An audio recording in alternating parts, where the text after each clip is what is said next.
Hello and welcome to a noobreview.com retro quick look video, and today I'm joined by Mr. Adam Radcliffe. Hello again. Good day to you, sir. Now we are playing the PlayStation 1 classic Medieval. Which I love. I don't know about you, but... I do, too. I love it. Yeah, everybody should have played this. Anyone who owns a PlayStation must have played this, because it's just great. And I think the thing that people remember most is the opening cinematic, which was bloody hilarious. Indeed it was. It really set the tone, didn't it? Perhaps for those that don't remember or perhaps never played the game, why don't you tell them what happens? Well, you're playing as Sir Daniel Fortescue, and he's unfortunately he's the first into battle. He's leading a charge, and he gets shot in the eye with an arrow, so he's the first to die, and he never really gets a chance to sort of prove himself as a hero.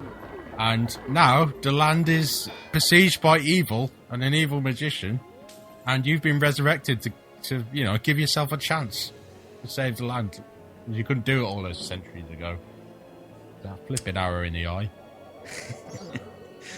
Yes, years and years before Skyrim had the arrow to the knee. There was this, the arrow to the eye. And he's such a character as well, and the way he flails his sword about. Yes, he is indeed, and one of the things that I find most charming about him is the fact that he's just got a skull for a head and one eyeball, and he's missing his jaw, so whenever he speaks... Which is brilliant for storytelling purposes. I know, it's amazing. It was hilarious at the time, and it's still very funny. Another thing, the most obvious thing about how good this game is, I'm hesitant to say it's like Tim Burton art style, but it is basically. This is an era when like Nightmare Before Christmas was really popular. It's before anything could be compared to Tim Burton. Yes, but it's got really great character designs, brilliant writing, and actually, here's one of the key gameplay mechanics here. Every time you defeat an enemy, their kind of life essence floats out. It's that red streaky stuff that comes out, and it fills up a chalice. Now, when that reaches 100%, you have to go and find it and collect it. Usually it involves solving a basic puzzle. And when you finish the level, having that chalice grants you entry into the Halls of Heroes. I didn't immediately get that when I first had this game, when I rented it all them years ago when renting was still popular. So I spent most of the first, this level, wondering where I'm going to get new weapons from. Or you try to continue, but you can't. You find out you need to go back. These extra items. That's right, yes. It's... what's the term for that? It's kind of Metroidvania-y, isn't it? You'll be able to come back to levels and access new areas once you unlock more equipment. Like, for instance, in the next level, I think it is, there are a bunch of boulders blocking your path. Once you complete the third level, I think it is, you unlock a massive club, which you can then use to smash those boulders down if you come back, and then there are new challenges there. You don't see any boulders in games nowadays. I miss the old running away from boulder mechanic. And I miss these guys as well. Yes, it's another fine example of the writing here, these kind of sarcastic gargoyle heads. Yes, that sounds like heaven, doesn't it? An eternity of fighting, singing, and arm wrestling. Well, if when I die I don't get to do that, not in the Hall of Heroes, then I don't know. It'll be hell, won't it? Possibly, yes. Possibly. Now, here's one of the first unlocks you get. You get it from Canny Tim, that's right. You get his crossbow. Now, you basically approach these glowing statues. Not too good. I've got no jaw. You're asking me questions. I can't speak. I never liked you, Canny Tim.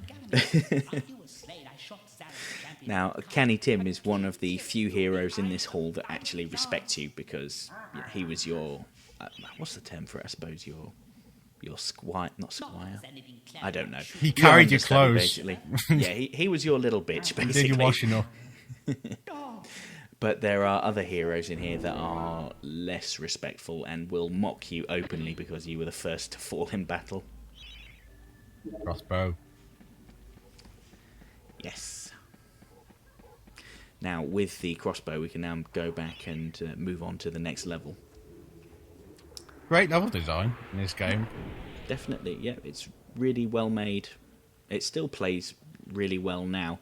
now's probably the perfect time to plug the fact that it's available on the PlayStation Network now, and you'll be able to play it on your PS Vita later this month if you've got one, when they release a patch that introduces backwards compatibility with PlayStation 1 titles. So keep that in mind. Pick this up. It's really cheap, really good.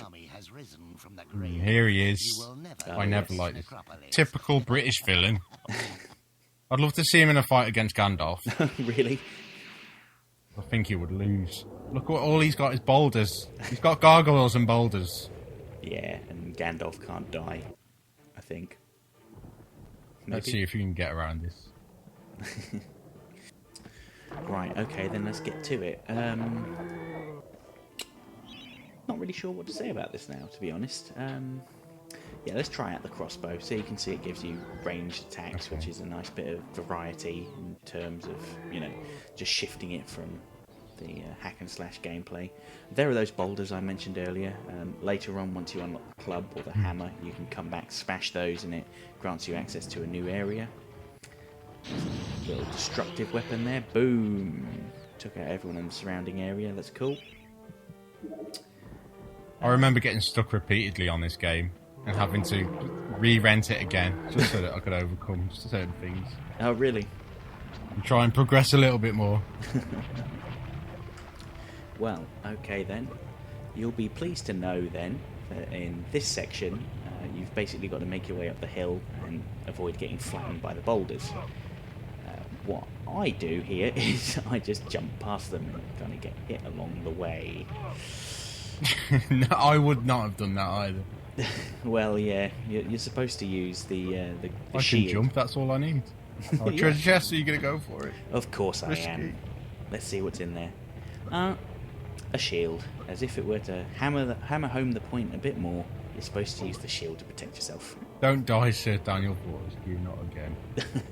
It's alright, I'm right near the top now.